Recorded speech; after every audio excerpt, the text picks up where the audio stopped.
အားလုံးပဲမင်္ဂလာပါ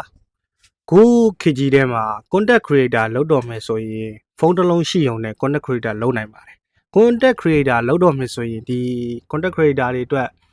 mobile နဲ့ပဲပြင်လို့ရတဲ့ဒီ content creation တွေကျွန်တော် video editing တွေကိုလုပ်လို့ရမယ် app တွေပြီးရင် design တွေဆွဲလို့ရမယ် app တွေအကြောင်းကျွန်တော်ပြောပြပြဒါတွေအကုန်လုံးဖုန်းထဲမှာပဲလုပ်နိုင်မှာပါကျွန်တော်တို့ video editing လုပ်မယ်ဆိုနံပါတ်1ကတော့ကျွန်တော်တို့ CapCut ကိုသုံးလို့ရပါတယ် CapCut ကအခုချိန်မှာ free version လေးဖြစ်တယ်အခုဆိုရင် CapCut က premium version ဘာညာဝယ်မယ်ဆိုရင် paid version ဝယ်မယ်ဆိုရင်သူကအထဲထဲမှာ AI နဲ့အခြား effect တွေကျွန်တော်တို့ထည့်ပြီးတော့ video editing လုပ်လို့ရမယ်ပြီးရင်ကျွန်တော်တို့ ChatGPT ဆိုဒီ AI တို့က ChatGPT ကဘာကိုကောင်းတာလဲဆိုရင်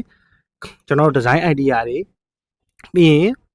ကျွန်တော်တို့ဒီ content နဲ့ပတ်သက်တဲ့ idea တွေကိုကျွန်တော်တို့ဒီသူရှိရနေပြီးတော့ယူလို့ရတယ်ပြီးရင်ကျွန်တော်တို့ Gemini ကဒီ photo နဲ့ပတ်သက်လို့ကျွန်တော်တို့ဒီ generate လုပ်တဲ့ခါကျရင်ဒီသူ့ရဲ့ Gemini ရဲ့ nano banana AI ကတော်တော်မိုက်ပါတယ်ပြီးရင်ဒီ content တွေကိုကျွန်တော်တို့ပြန်ရေးပြီးသွားရင်ကျွန်တော်စီတာရေးတာကျွန်တော်တို့ပြန်လုပ်လို့အဆင်ပြေအောင်ဆိုရင်ကျွန်တော်တို့ Notion AI ကတော်တော်မိုက်ပါတယ်ပြီးသွားရင်ဆိုရင်ကျွန်တော်တို့ဒီ design ဘိုင်းမှာဘာညာဆိုရင်ဒီ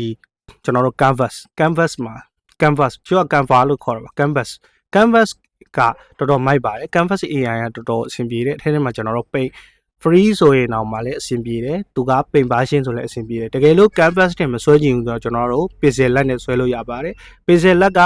ဒီဖုန်းနဲ့ဆိုရင်လည်းတော်တော်လေးဆွဲရတာအဆင်ပြေတယ်ဒီဟာကဒါ mobile ဖုန်းတစ်လုံးရှိုံနဲ့အခုချိန်မှာ content creator လုပ်ပြီးတော့ငွေရှာခြင်းတဲ့လူတွေ content creator လုပ်ဖို့အတွက်ဒီတကယ်ဝါသနာပါတဲ့လူတွေအတွက်ဒီ tool တွေကဆိုရင်မရှိမဖြစ်လုံးဝအသုံးဝင်တဲ့ tool တွေဖြစ်ပါတယ်